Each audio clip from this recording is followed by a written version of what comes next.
ગુજરાતભરના તાજા અને સચોટ સમાચાર મેળવવા માટે અમારી રાષ્ટ્રીય સમાચાર ચેનલને સબસ્ક્રાઇબ કરો અને બેલ આઇકન પર ક્લિક કરો। નવરાત્રિના આયોજનને લઈ સુરત પોલીસનું જાહેરનામું બહાર પાડવામાં આવ્યું છે। લાઉડસ્પીકર 12 વાગ્યા સુધી વગાડી શકાશે। ઢોલ નગારા સાથે ગવાતા ગરબા પર કોઈ ટાઈમ લિમિટ નથી। અલગ અલગ વિસ્તારોમાં અલગ અલગ પહેરવેશમાં ફરજ બજાવશે।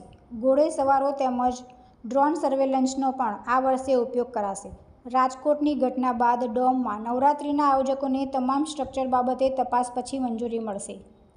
ગયા વર્ષે 17 આયોજકોએ મંજૂરી લીધી હતી। આ વર્ષે 13 આયોજકોની અરજી મળી છે। ઉપરાંત બાઇક પેટ્રોલિંગ તેમજ બોડી વોર્ન કેમેરા સાથે પોલીસ ફરજ બજાવશે।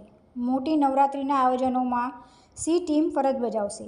મોડી રાત્રે મહિલાઓ ખાસ કરીને હેલ્પલાઇન નંબર પર ફોન કરીને મદદ માંગશે તો તેમની મદદ પોલીસ દ્વારા કરવામાં આવશે।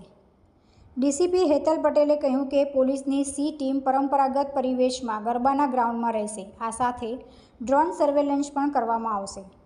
રાજકોટમાં જે ગેમ ઝોનની ઘટના બની એ ઘટનાને ધ્યાનમાં રાખી બંધ ડોમ અથવા તો સ્ટ્રક્ચરની અંદર જ્યાં આયોજન થાય છે ત્યાં લોકોની અને પાર્કિંગની કેપેસિટી ખાસ જોવામાં આવશે। એમના ઇમરજન્સીના પ્લાનિંગ શું છે, ફાયરના પ્લાનિંગ શું છે તે અંગેની તમામ માહિતી એકત્ર કરવામાં આવશે। ત્યાર પછી જ તેમને મંજૂરી આપવામાં આવશે। નવરાત્રિને લઈને જે જાહેરનામું છે, કયા કયા નિયમો નવા છે આ વખતે અને કઈ કઈ બાબતનું ખાસ આયોજન કોઈ થતા? ગણપતિનો ઉત્સવ અને ઈદે મિલાદનો ઉત્સવ સુરતીઓએ બહુ જ સારી રીતે આ વખતે ઉજવ્યો। કોમી એખલાસની ભાવના સાથે આગળના આગામી તહેવારો પણ ઉજવાય એના માટે સુરત શહેર પોલીસ તૈયાર છે। નવરાત્રિનું જે આયોજન છે આપણે જાણીએ છીએ એમ કે વિશ્વના સૌથી લાંબો તહેવાર કહીએ।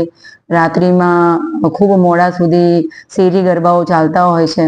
તો આના માટે આપણે જાહેરનામામાં જે રાજ્ય સરકાર જે છે એ લાઉડસ્પીકરની લિમિટ 10 વાગ્યાથી એક્સટેન્ડ કરીને 12 વાગ્યા સુધી કરવા માટે બહાર પાડે છે। એના આધારે સુરત શહેર પોલીસ કમિશનર તરફથી પણ આ જાહેરનામું બહાર પાડવામાં આવે છે।